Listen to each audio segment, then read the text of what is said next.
At 02:37 on the morning of October 25, 1944, Commander Richard O'Kane stood in the conning tower of USS Tang, watching a Japanese torpedo race toward his submarine through the dark waters of the Formosa Strait. 200 yards away, closing fast. The problem wasn't that an enemy had fired it. The problem was that O'Kane's own submarine had launched it 90 seconds earlier. And now it was coming back to kill them all. The Tang was the most lethal submarine in the United States Navy. Over 15 months, 87 men, 33 Japanese ships sunk, 116,000 tons sent to the bottom, more than any other American submarine in the war. But none of that mattered now. 3 hours earlier, O'Kane had been hunting this convoy since sunset. 6 Japanese ships, 2 destroyers, 4 cargo vessels. 2,000 troops packed into the holds. Ammunition, medical supplies, replacement aircraft parts, critical supplies bound for Manila. The Tang had already struck, 4 torpedoes from the stern tubes. 2 cargo ships hit, both burning, 1 sinking, bow rising as water flooded the aft compartments. The convoy was chaos. The destroyer captains were screaming orders over the radio, searchlights sweeping the water, looking in the wrong direction. They assumed the submarine had fled south. O'Kane had circled around behind them, preparing for one more attack. That's when the torpedo malfunctioned. Back to the present. 13. The Mark 18 electric torpedo had malfunctioned. Its gyroscope had failed during launch, causing the weapon to turn in a wide circular arc instead of running straight toward the target. O'Kane had seen it surface 40 yards from the Tang's bow, its wake visible in the moonlight. The torpedo should have been running at 10 feet depth, invisible beneath the surface. Instead, it was broaching, the propeller breaking the water, creating a phosphorescent trail that looked like a glowing arrow pointing directly back at the submarine. O'Kane had fired thousands of torpedoes during his career. He'd seen weapons fail before. He'd seen torpedoes that ran too deep, passing harmlessly beneath their targets. He'd seen torpedoes that ran too shallow, bouncing off enemy hulls without detonating. He'd seen torpedoes whose warheads failed to explode, leaving frustrated crews to watch enemy ships sail away unharmed. But he'd never seen a torpedo turn completely around and head back toward the launching vessel. The Mark 18 was supposed to be an improvement, electric motor instead of compressed air, no exhaust wake, harder to detect, 570 pounds of Torpex explosive, enough to break a cargo ship in half. But the Mark 18 also had problems. The gyroscope system was complex, sensitive, prone to failure. The battery compartment was vulnerable to seawater, electrical shorts.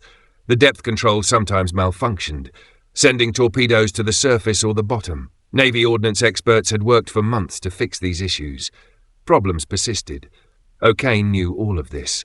Every submarine captain in the Pacific knew it. They fired the weapons anyway, because they had no choice. The alternative was letting enemy ships pass untouched. Now one of those problematic weapons was coming back to kill them. O'Kane watched the torpedo curve through the water. The weapon had completed roughly 180 degrees of its turn. It was now pointed directly at the Tang's stern, running at 46 miles per hour, closing the distance at an alarming rate. He'd shouted orders to the helmsman to turn hard to port, trying to evade the torpedo's track. But the Tang was running on the surface at 17 knots, and turning a 1,500-ton submarine takes time. Time they didn't have. The torpedo was now 150 yards away. O'Kane could see its phosphorescent wake, cutting through the black water like a blade. Behind him, the bridge crew stood frozen, staring at the weapon about to end their lives. Below deck, 75 men worked in compartments throughout the submarine, unaware that death was racing toward them at 46 miles per hour.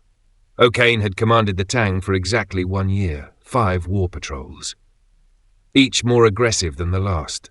Other commanders fired torpedoes from 1,500 yards. O'Kane fired from 600 yards, sometimes 400 yards. Once he'd fired from 200 yards, so close that the explosion damaged his own submarine. That aggressiveness made him the Navy's top submarine commander. It also made him unpopular with officers who considered his tactics reckless. But O'Kane didn't care about popularity. He cared about results. 33 ships sunk, 200,000 tons of Japanese war material sent to the bottom, Thousands of enemy soldiers who would never reach their destinations. The Tang had won the war in the Pacific one ship at a time. But now the Tang was about to become another statistic. Another submarine lost with all hands. Another crew that would never come home. The torpedo was 100 yards away. O'Kane's executive officer, Lieutenant Frank Springer, grabbed his arm. "Captain, we need to evacuate the bridge." O'Kane shook his head. "No time. Get everyone to the forward deck. Prepare to abandon ship." Springer stared at him. "Sir? You heard me. Sound the alarm. All hands topside, now." That's when O'Kane saw the Japanese convoy. 4 cargo ships. 2 destroyers. 800 yards to starboard, running parallel to the Tang's course. Then O'Kane had an idea. An insane idea. On the Japanese freighter Joshomaru, Captain Takeshi Mori stood on his bridge, watching the chaos. 2 ships hit, 1 sinking. Destroyer captains screaming orders over the radio, searchlights cutting through the darkness, and somewhere out there, an American submarine. Mori had commanded cargo ships for 23 years. Survived 3 previous submarine attacks. He knew the drill. Keep zigzagging. Watch for torpedo wakes. Listen for orders. Don't panic. But he was panicking anyway, because this attack felt different. The American submarine captain was aggressive. Too aggressive. Most fired from 1,000 yards or more, then immediately dove. This one had fired from what looked like 600 yards, maybe less. Then his lookouts reported something even more disturbing. A surfaced submarine, running at high speed, heading directly toward the Joshomaru. Mori grabbed his binoculars. There, 500 yards to port, a submarine conning tower, clearly visible in the moonlight, moving fast, bow wave throwing spray, and behind it another wake. Something following the submarine. What was happening? Why would a submarine surface during an attack? It made no sense, and that gave O'Kane an idea. An insane idea.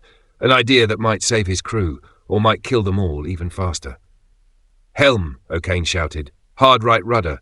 All ahead flank." Pause. Steer directly toward the convoy. Springer grabbed O'Kane's shoulder. "Captain, what are you doing?" O'Kane's answer was simple. "If that torpedo is going to sink us, it's going to sink them too." The concept was simple. Suicidal, but simple. O'Kane would drive the Tang directly into the middle of the Japanese convoy. The torpedo following them would detonate against the Tang's hull.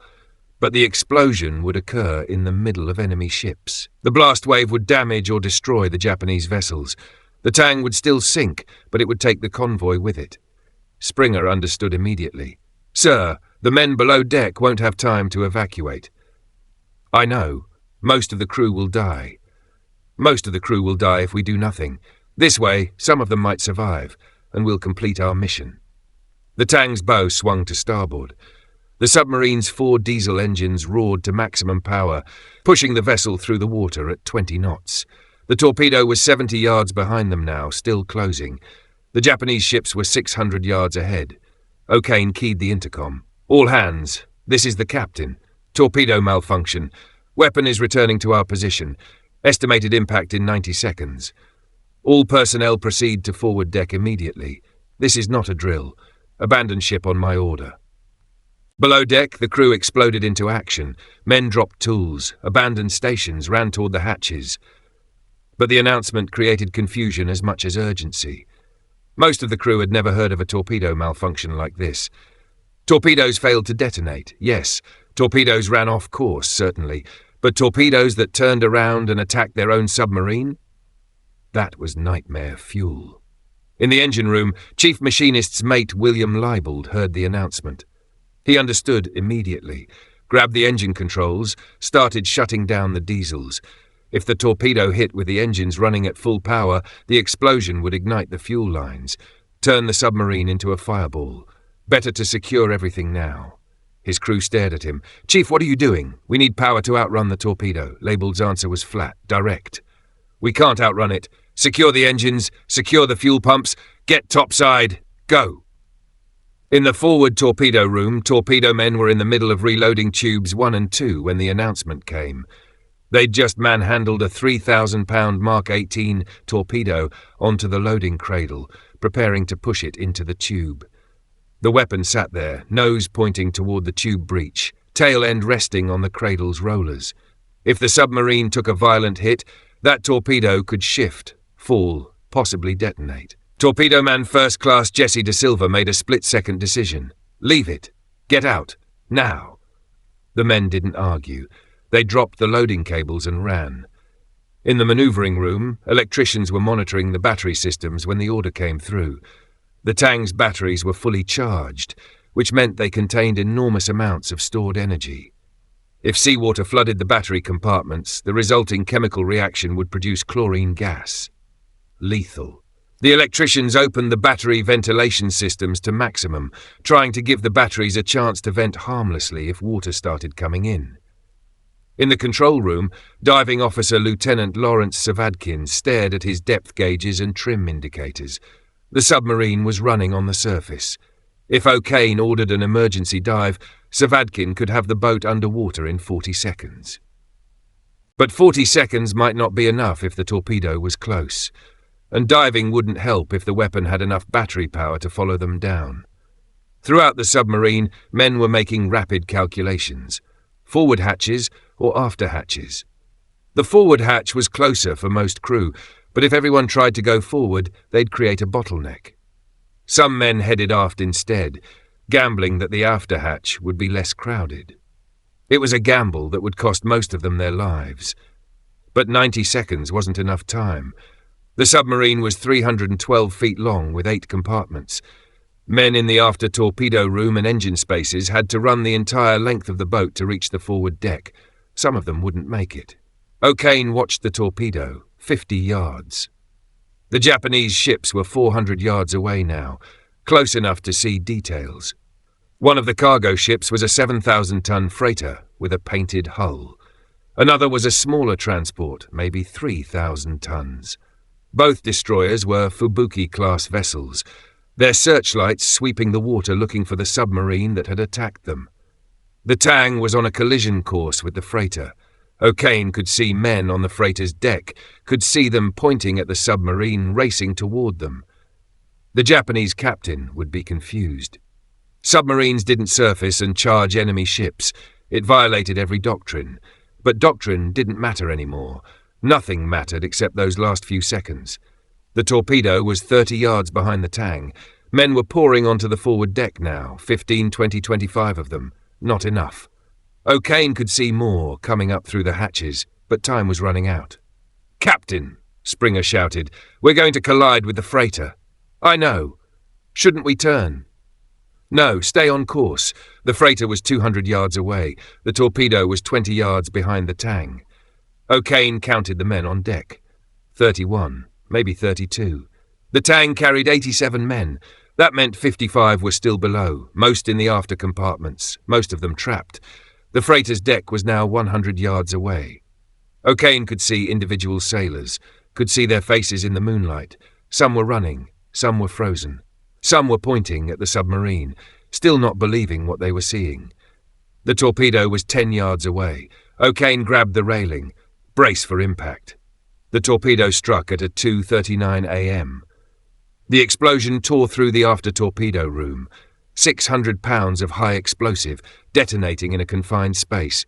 The blast vaporized the torpedo room instantly, killed everyone inside within milliseconds. Ripped through the engine room and maneuvering compartment. Metal shredded. Bulkheads collapsed. Water pressure amplified the shock wave, turned it into a hammer. O'Kane was thrown against the conning tower bulkhead. His shoulder hit steel. Pain shot through his arm. Around him, men were screaming, falling, grabbing for handholds. The deck tilted sharply to port. The stern was sinking fast, dragging the submarine down. But the explosion did something else. The shock wave radiated outward, hit the water between the submarine and the Japanese freighter, hit it with enough force to create a secondary pressure wave. That wave reached the freighter's hull 0.3 seconds after the initial explosion. The freighter's plates buckled. Rivets popped. The ship's fuel bunkers ruptured. The diesel fuel ignited. Then the freighter exploded. O'Kane saw it happen. He was pulling himself upright when the night turned orange. The freighter's midship section erupted in a fireball that climbed 200 feet into the air. Secondary explosions followed as ammunition stores detonated. The blast wave hit the Tang like a physical force, throwing men overboard, ripping equipment from the deck. The second cargo ship caught fire from the explosion. its wooden deck ignited. Within 30 seconds, flames were spreading across the vessel. One of the Japanese destroyers, the Naganami, had been approaching the convoy at high speed. The destroyer captain saw the explosions, saw the submarine, turned hard to ram. But the turn brought the destroyer directly between the two burning cargo ships. Burning debris from the freighter fell onto the destroyer's deck. Within a minute, the destroyer was on fire too. O'Kane barely registered any of this. He was focused on one thing, getting his crew off the Tang before it sank. The submarine was going down fast. The stern was already underwater. The bow was rising at a 30-degree angle.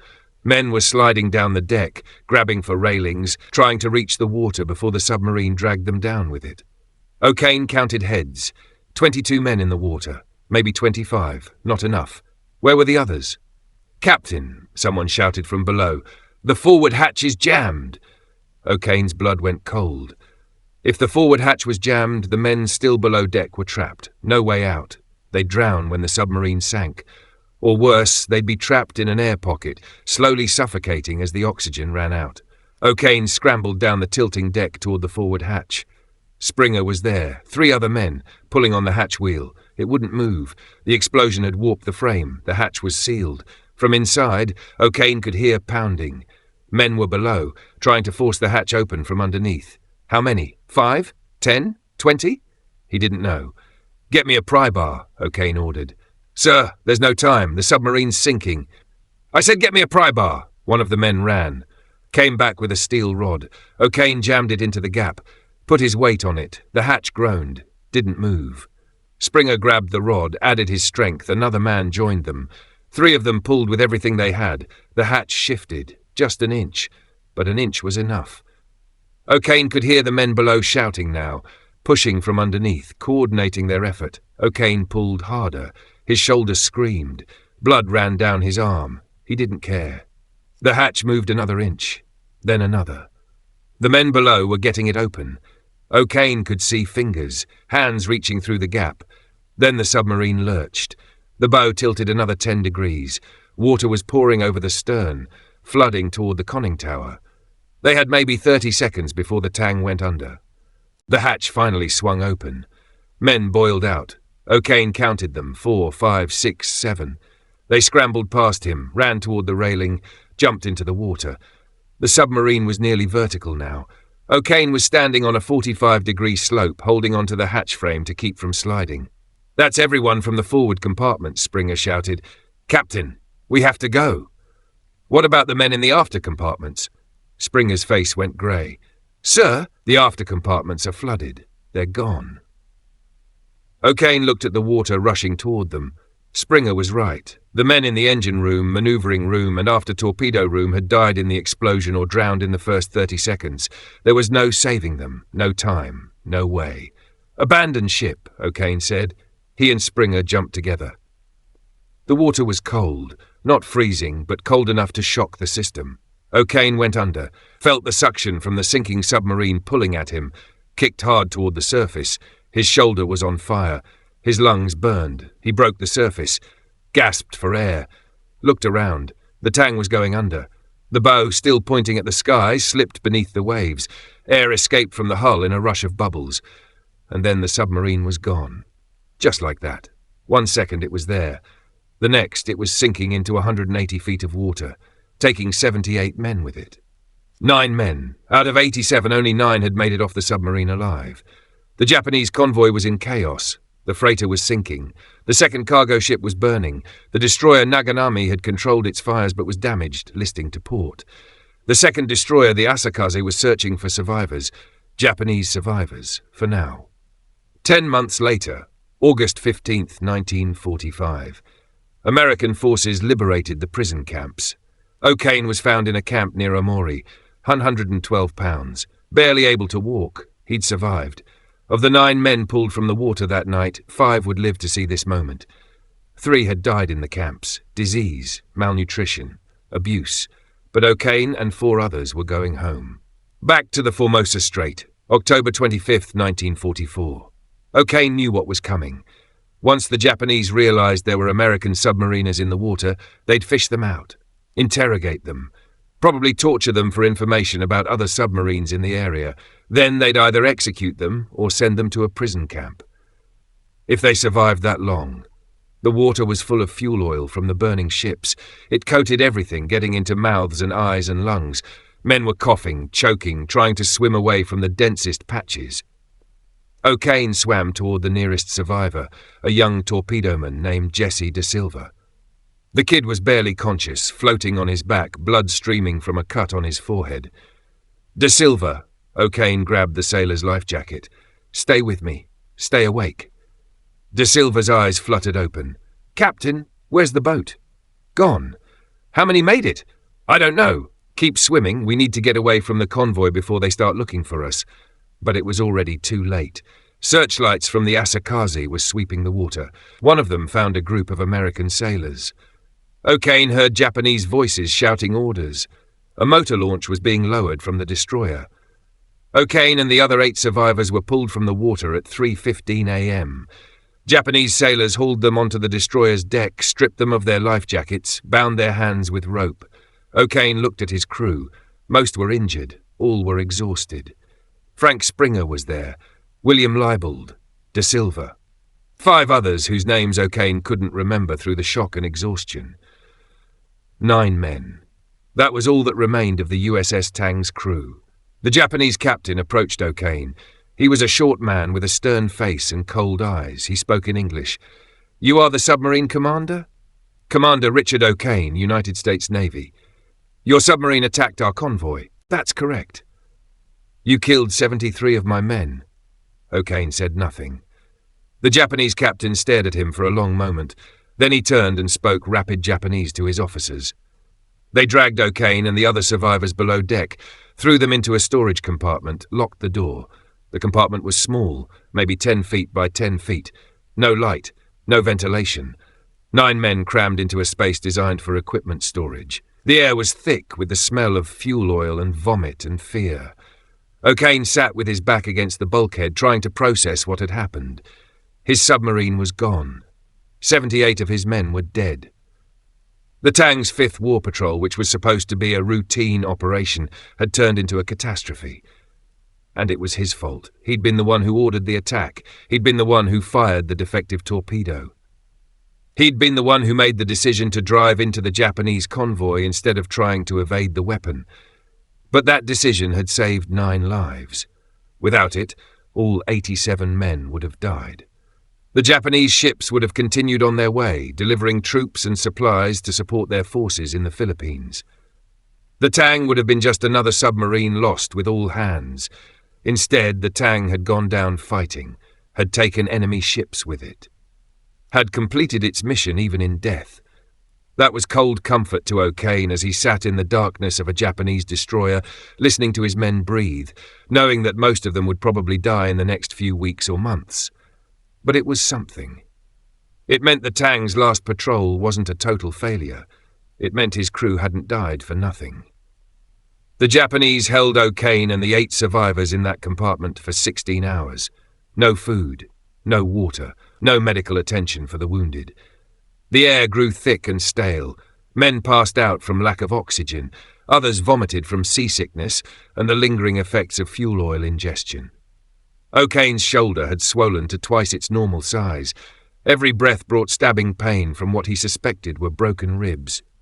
When the door finally opened, guards dragged them topside, threw them into a motor launch, transported them to the destroyer Asakaze. The launch ride took 20 minutes. O'Kane used the time to assess his crew's condition. Frank Springer had burns on his hands and face from the explosion. William Leibold was coughing blood, possibly from internal injuries. Jesse De Silva was barely conscious, his head wound still bleeding despite attempts to bandage it with torn cloth. The Asakaze's captain was less professional than the Naganami's commander. Commander Shigeo Hirose had lost 3 ships to American submarines in the past year. He'd watched friends and shipmates die in torpedo attacks. He'd pulled burned sailors from the water, listened to their screams as they died. He had no sympathy for submarine crews who struck from beneath the waves, killed without warning, then disappeared into the depths. He had O'Kane and his men lined up on deck. Through a translator, he asked questions. How many American submarines are operating in this area? O'Kane responded according to the Geneva Convention. Commander Richard O'Kane, United States Navy, serial number 0782000. Hirose nodded to one of his men. The sailor stepped forward and punched O'Kane in the stomach. O'Kane doubled over, fell to his knees. The pain from his injured shoulder was blinding. How many submarines? Hirose asked again. Commander Richard O'Kane, United States Navy, serial number 078200. Another punch, this time to the face. O'Kane felt his nose break, tasted blood. He stayed on his knees, refused to lie down. Hirose asked the same question of Frank Springer. Springer gave the same answer, received the same treatment. The interrogation continued for 2 hours. None of the Americans said anything beyond name, rank, and serial number. Hirose finally gave up, had them thrown back into the storage compartment. The beatings continued for 3 days as the Asakases steamed toward Taiwan. Each session lasted 1 to 3 hours. The Japanese guards used fists, boots, and bamboo rods. They focused on areas that would hurt but not kill. Kidneys, thighs, backs, stomachs. O'Kane's ribs cracked, Springer's collarbone broke, De Silva passed out twice, but they gave no information, because there was no information to give. The Tang had been operating alone. O'Kane knew the approximate positions of other submarines in the Pacific, but that information was weeks out of date.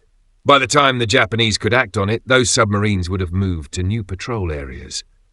Then the Asakaze docked at Keelung, Taiwan, and the prisoners were transferred to a military prison. The facility was a converted warehouse on the waterfront, surrounded by barbed wire and guard towers.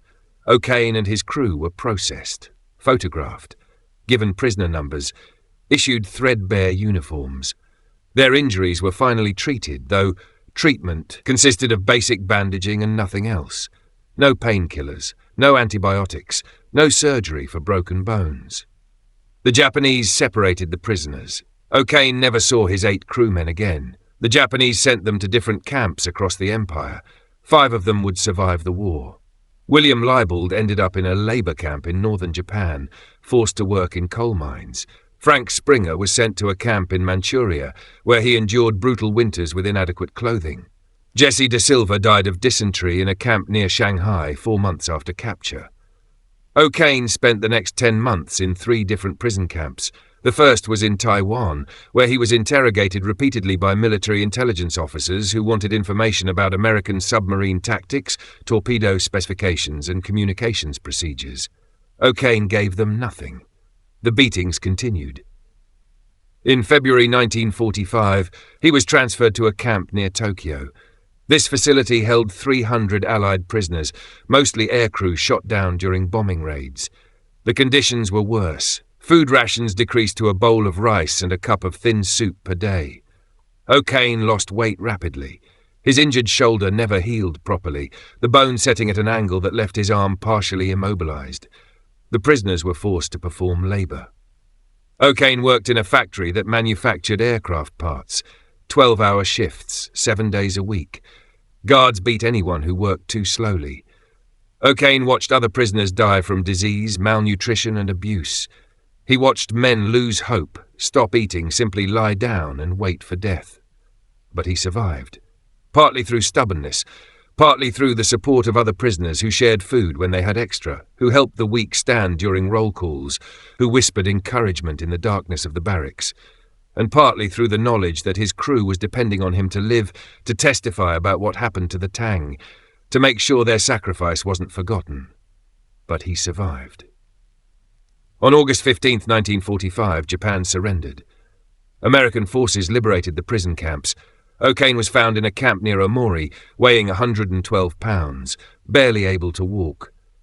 He was evacuated to a hospital ship, then to Pearl Harbor, then back to the United States.